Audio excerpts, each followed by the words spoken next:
रुको एक सेकंड, इस वीडियो को बंद मत करना क्योंकि मैं तुम्हें एक ऐसी चीज बताने वाला हूँ जो तुम्हारी नींद उड़ा देगी। एक आदमी ने अपने दोस्त के साथ पूरा सफर तय किया, बातें करी, साथ में खाना खाया और साथ में उठा बैठा, और जब सब खत्म हुआ तब पुलिस ने बताया वो दोस्त तो काफी दिन पहले ही मर चुका था। मतलब जो इंसान उसके साथ था वो इंसान था ही नहीं। सबसे बड़ी हॉरर वाली बात ये नहीं है, सबसे बड़ी हॉरर की बात ये है कि उस आदमी ने एक रास्ते में एक्सीडेंट देखा था और वो एक्सीडेंट उसी दोस्त का था। ये सिर्फ कोई सुपरनैचुरल स्टोरी नहीं, ये तुम्हारे साथ भी हो सकता है, क्योंकि कभी कभी जो लोग तुम्हारे साथ है हो सकता है वो ऑलरेडी मर चुके हो, लेकिन तुम्हारे दिमाग ने एक ऐसा गेम खेला है कि तुमको लगता है कि वो अभी भी तुम्हारे साथ है। तो इस मूवी का नाम है हिदया, और अगर पूरी कहानी सुनोगे तो रात में सो नहीं पाओगे।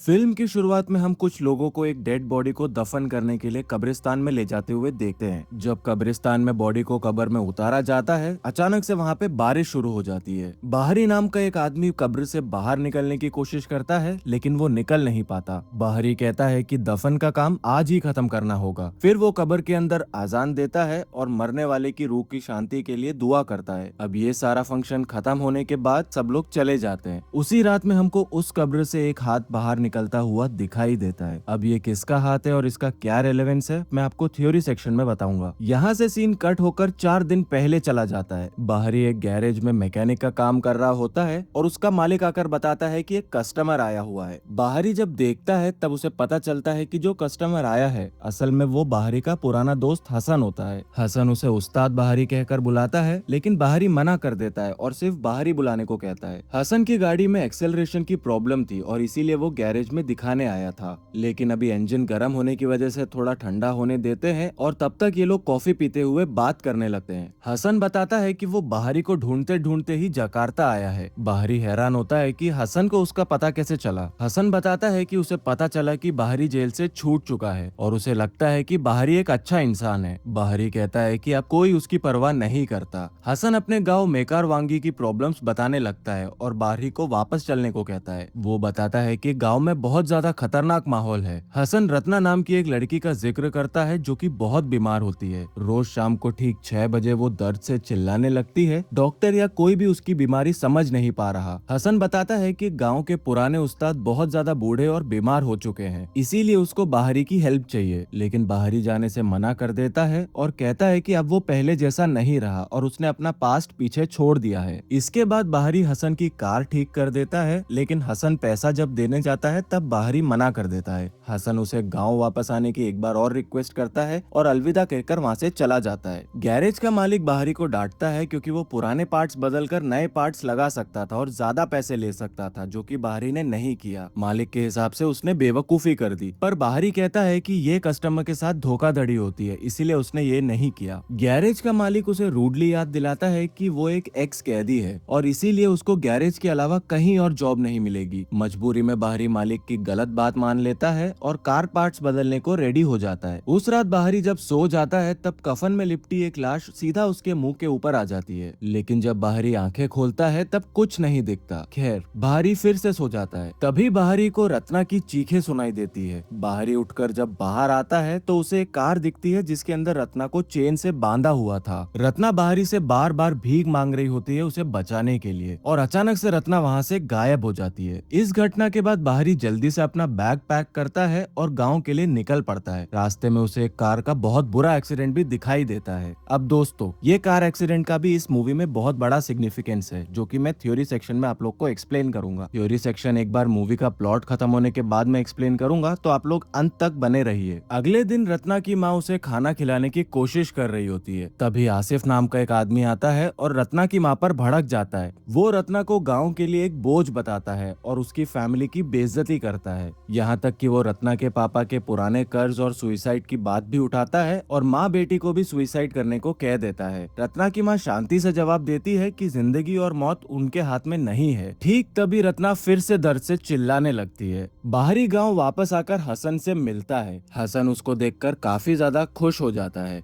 बाहरी बताता है कि वो रत्ना की हेल्प करना चाहता है। हसन उसे वार्न करता है कि गांव के लोग आजकल बहुत ज्यादा अजीब बिहेव कर रहे हैं और उसे अब्बा से मिलने को कहता है। बाहरी वहाँ से अपने टीचर अब्बा से मिलने जाता है। अब्बा बहुत बीमार होने के बावजूद बाहरी को देखकर बहुत ज्यादा खुश होते हैं और उसे उसके फेवरेट खाने के बारे में याद दिलाते हैं। बाहरी बताता है कि वो उन्हें बहुत मिस कर रहा था। अब्बा बाहरी को उसके पुराने रूम में रहने को दे देते हैं। अब्बा अफसोस करते हैं कि अगर वो बीमार नहीं होते तो रत्ना और गांव वालों की हेल्प कर पाते। अब्बा की वाइफ उन्हें रेस्ट करने को बोलती है और एक स्टूडेंट को बाहरी को उसके रूम तक छोड़ने को कहती है। एक फ्लैशबैक में दिखाया जाता है कि बाहरी बैठा हुआ था और रत्ना आकर उससे बोरो की गई बुक्स वापस करती है। वो लैला मजनू के प्यार पर डिस्कशन भी करते हैं। रत्ना कहती है जिस प्यार में सिर्फ अकेलापन और दर्द हो उसमें कुछ भी अच्छा नहीं होता। फिर रत्ना बाहरी को बताती है कि अब्बा चाहते हैं कि नए स्टूडेंट्स को कुरान सिखाया जाए। तभी एसेफ नाम का एक लड़का आता है और रत्ना को शादी के लिए प्रपोज करता है और शादी से पहले किस करना सही है कि नहीं इस पर मजाक करने लगता है। रत्ना क्लास का बोलकर वहाँ से चली जाती है। बाहरी आसिफ की इस घटिया बिहेवियर के लिए बहुत डांटता है। आसिफ खुद को सीधा साधा बोलता है और बाहरी को ढोंगी कहता है। वो रत्ना के साथ बाहरी के पास्ट रिलेशनशिप को लेकर भी टॉन्ट मारता है। इससे हम लोग समझ सकते हैं कि रत्ना और बाहरी कभी न कभी एक रिलेशनशिप में रहे होंगे। उसके बाद उनका ब्रेकअप हो गया होगा। खैर अब सीन प्रेजेंट में वापस आता है और अब्बा पूछते हैं कि क्या हुआ। बाहरी बताता है कि वो बहुत ज्यादा मेंटली थक चुका है। वो कहता है कि किसी ने उसके खिलाफ झूठी अफवाह फैलाई और इसकी वजह से उसकी पूरी लाइफ बर्बाद हो गई और उसके पुराने दोस्त भी नहीं रहे। बाहरी बताता है कि एक एक्सोर्सिज्म के दौरान एक पेशेंट की मौत हो गई थी और उसे जिम्मेदार माना गया था। इसी वजह से उसको जेल भेज दिया गया। वो सदमा बर्दाश्त न कर पाने की वजह से बाहरी की माँ बीमार पड़ गई और जब बाहरी जेल में था तब उनकी मौत हो गई। अब्बा उसे दिलासा देते हैं कि जिंदगी और मौत किस्मत का खेल है। बाहरी अफसोस करता है कि जेल से उसे अपनी माँ के जनाजे में शामिल होने तक नहीं दिया गया। अब्बा उसे सब्र रखने को बोलते हैं और पूछते हैं कि क्या वो रेगुलर नमाज पढ़ रहा है, जिस पर बाहरी बताता है कि बचपन से उसने कभी नमाज नहीं मिस किया। बाहरी इतना ज्यादा दुख में आ जाता है कि पूछता है कि आखिर उसके साथ ऐसा क्यों हुआ। अब्बा कहते हैं कि पास्ट को बदला नहीं जा सकता, बस अल्लाह के प्लान पर भरोसा रखना चाहिए। वो अपनी माँ के लिए दुआ करने को बोलते हैं क्योंकि एक अच्छे औलाद का फर्ज है अपने माँ बाप के लिए दुआ करना। अब अब्बा पूछते हैं कि उसके वापस आने का असली मकसद क्या है। बाहरी बताता है कि वो रत्ना का एक्सोर्सिज्म करना चाहता है। नेक्स्ट सीन में बाहरी हसन को लेकर रत्ना के घर जाता है। वहाँ वो रत्ना की माँ से मिलता है और रत्ना की तबीयत के बारे में पूछता है। उसकी माँ बताती है कि घर वापस आने के बाद रत्ना ने एक शब्द तक नहीं बोला। वो रोते हुए बाहरी से मदद की भीख मांगती है। वो यहाँ तक कह देती है कि रत्ना को ऐसा तड़पता हुआ देखने से बेहतर है कि उसकी मौत हो जाए। बाहरी अल्लाह पर भरोसा रखकर अपनी पूरी कोशिश करने का वादा करता है। ठीक तभी रत्ना दर्द से तड़पने लगती है। उसकी माँ दौड़कर उसके पास जाती है और पीछे पीछे बाहरी भी जाता है। वहाँ बाहरी देखता है कि रत्ना की बॉडी सड़ने लगी है और उसमें से कीड़े निकल रहे हैं। ये देखकर बाहरी की हिम्मत टूट जाती है और वो हसन से कहता है कि वो ये काम नहीं कर पाएगा। हसन उसे शांत करता है और हिम्मत देता है। वो कहता है कि बाहरी शायद बाहर से बदल गया हो लेकिन अंदर से उसकी पुरानी ताकत आज भी जिंदा है। हसन उसे एक बार और रिक्वेस्ट करता है और कहता है कि अब तुम इतनी दूर आ ही गए हो तो अब पीछे नहीं हटो। फिर हसन रात को लेने आने की बात कहकर वहाँ से चला जाता है। रत्ना की हालत बिगड़ती जा रही थी। बाहरी मदद के लिए आगे आता है और गुनगुना पानी मंगवाता है। फिर वो रत्ना के साथ दुआ पढ़ने लगता है। रात होते ही माहौल एकदम खतरनाक हो जाता है। बाहरी रत्ना पर रुकिया करना कंटिन्यू रखता है और पूरे ध्यान से अल्लाह का नाम जपने लगता है। जब रत्ना थोड़ी शांत होती है तब बाहरी लाइट लाने के लिए उठता है। ठीक तभी रत्ना खौफनाक तरीके से अपनी आंखें खोलती है। बाहरी जब रत्ना की माँ को लेकर वापस रूम में आता है तब वो देखता है कि रत्ना वहाँ पर नहीं थी। माँ डर के मारे चिल्लाने लगती है। बाहरी उन्हें घर के पीछे ढूंढने को कहता है। एक पल के लिए रत्ना साए की तरह आती है और बाहरी की लाइट बुझा देती है। अचानक बाहरी को रत्ना घर के बाहर दिखाई देती है। वो तुरंत बाहर जाता है और देखता है कि रत्ना घर की छत पर चढ़ चुकी है। माँ उसे नीचे आने के लिए बार बार कह रही होती है। तभी रत्ना अपनी माँ के ऊपर कूद पड़ती है और उनका गला दबाने लगती है। बाहरी उसे होश में लाने की कोशिश करता है लेकिन रत्ना के अंदर बैठी हुई ईविल शक्ति बाहरी का मजाक उड़ाती है और कहती है कि रत्ना मर चुकी है, ठीक वैसे ही जैसे बाहरी के पुराने पेशेंट्स मर गए थे। मतलब कि वो ईविल पावर कहना चाहती है कि बाहरी फिर से फेल हो गया है एक्सोर्सिज्म करने के लिए। वो ईविल शक्ति बाहरी के ईमान को कमजोर बताती है और उसे पवित्र बनने का ढोंग बंद करने को कहती है। ये बोलकर रत्ना बाहरी के ऊपर भी हमला कर देती है। इधर बाहरी खुद को बचाने की कोशिश कर रहा होता है, उधर उधर अब्बा उनके लिए प्रेयर्स कर रहे होते हैं। अचानक से रत्ना बाहरी को छोड़ देती है और बेहोश हो जाती है। बाहरी और उसकी माँ उसे होश में लाने की कोशिश करते हैं। रत्ना होश में आती है और अपनी माँ से माफी मांगती है और दम तोड़ देती है।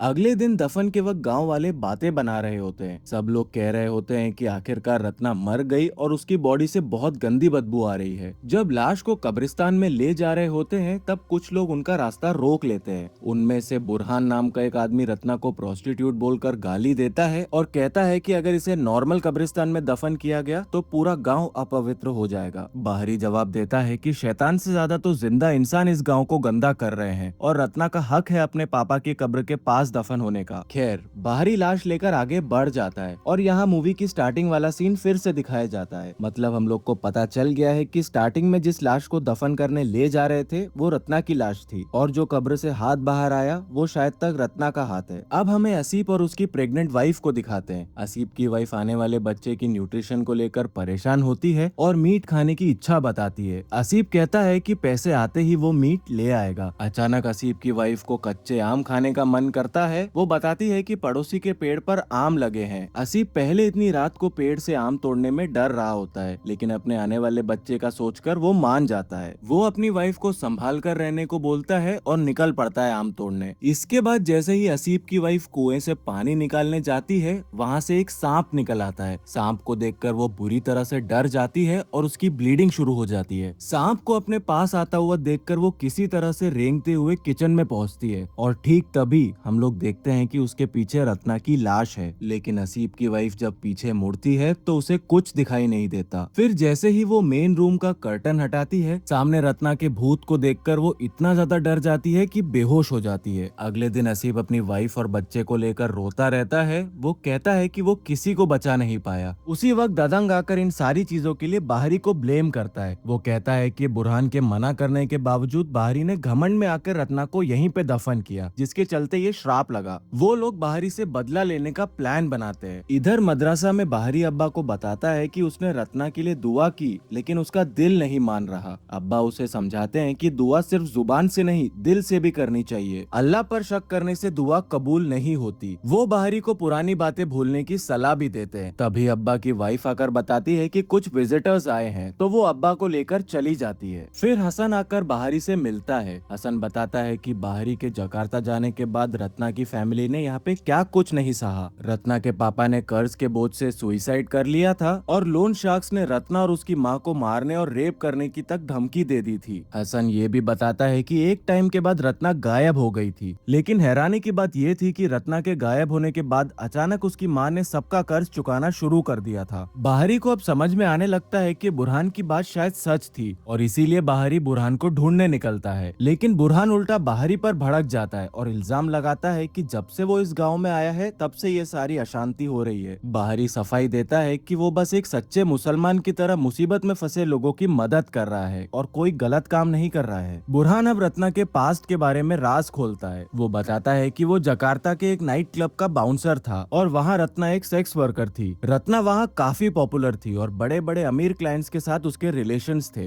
रत्ना बुरहान को पैसे देती थी ताकि वो गाँव में ये राज किसी को न बताए। बुरहान बताता है कि बीमारी की वजह से रत्ना ने ये काम छोड़ दिया था। उसे लगता है कि अनसेफ रिलेशंस की वजह से शायद उसे कोई जानलेवा बीमारी हो गई है। फिर बुरहान बाहरी को जाने को कहता है क्योंकि उसे काम पर जाना था। उसी रात बुरहान घर में बैठकर काम कर रहा होता है। ठीक तभी उसे कोई बार बार आवाज देता है। बुरहान चेक करने के लिए बाहर निकलता है और जंगल की तरफ चला जाता है। वहीं पेड़ के पीछे रत्ना का भूत छुपा हुआ होता है जिसे बुरहान देख नहीं पाता। तभी रत्ना फिर से बुरहान को बुलाती है। अचानक से रत्ना का गोश्त बुरहान के पीछे आ जाता है। बुरहान देखता है कि कफन के अंदर से एक सांप निकल रहा है। ये देखकर बुरहान बहुत ज्यादा डर जाता है और वहाँ से भाग जाता है। तो दोस्तों, जो बुरहान ने बताया रत्ना के बारे में, क्या वो सच था? क्या बाहरी इस राज से पर्दा उठा पाएगा? रत्ना का भूत जो वापस आया है, क्या वो किसी को नुकसान पहुंचाने के लिए है या फिर कोई राज अनरिवील करने के लिए? ये सारी बातों का पता हमको नेक्स्ट पार्ट में चलेगा। तो अगर आप लोगों ने चैनल को सब्सक्राइब नहीं किया है तो जरूर कर लेना, ताकि इस मूवी के एक्सप्लेनेशन का पार्ट 2 आप लोग जरूर देख पाओ। और साथ ही में आपको ऐसे ही माइंड ब्लोइंग मूवीज के एक्सप्लेनेशन चाहिए हो तो आप लोग ये वीडियो भी चेकआउट कर सकते हो। इसमें भी बिल्कुल ऐसे ही ट्विस्ट एंड टर्न्स मिलेंगे आपको। मैं श्योर हूँ कि 100% आप लोग को ये वीडियो भी पसंद आएगा। तो मिलते हैं हमारे पार्ट 2 के वीडियो में। तब तक के लिए स्टे स्पूकी।